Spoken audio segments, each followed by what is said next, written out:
Hello, જો હું બનાવી દઉં છું મલ્ટી કલરનું મિક્સ મલ્ટી કલર ચેવડા.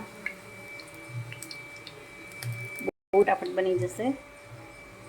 જો પાપડ તળી લીધા છે.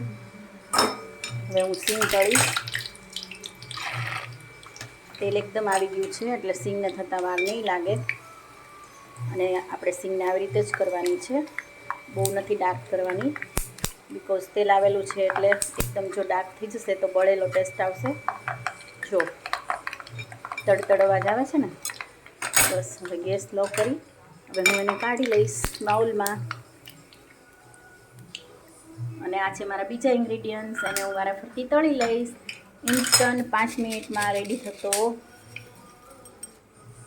ખટ મીઠો ચેવડો. જો ફેન્સ પણ રેડી થઈ રહ્યા છે, લુક્સ પણ બહુ સરસ આવે છે. અને જો તમને ભાવે તો દળેલી ખાંડ એડ પણ કરી શકો છો. તો બસ એન્જોય ધીસ ચેવડા. બાય.